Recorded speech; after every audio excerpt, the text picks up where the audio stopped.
Subukan natin mga kawawong kung one click na ito. Bah, ayos. Ayos, approve.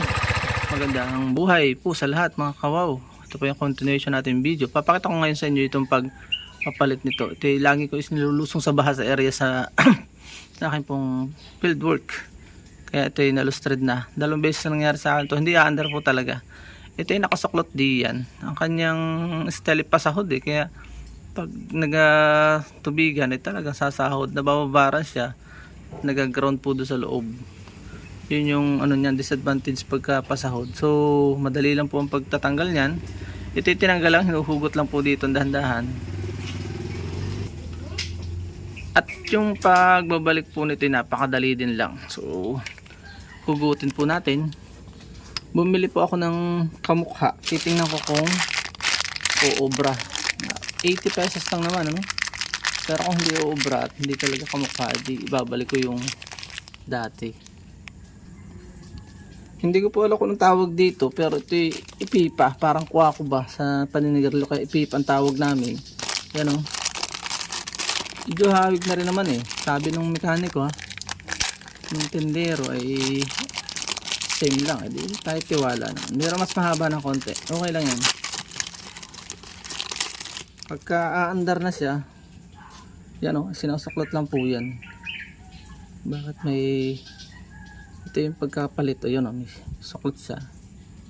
Hope na sigo naman. So yun o, parang okay din naman. Pag nag-contact na yan doon, isusuklot lang po dito para kita nyo. Yan, yan yung pagpapalit nyan. Mas mataas. Tingnan natin. Yun. Yun. Sa tumunog ng ganon, pwede na yan.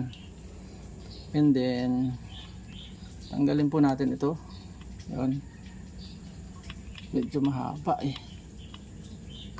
Ito yung sana magsigo. Hindi pala. Ilalagay muna natin ito doon sa kabila. Dali po. Ilalagay muna natin sa taas. Kung hindi magkasya, di atin po siyang yung bawasan. Ayan o. Tapos saka po natin ito susuot.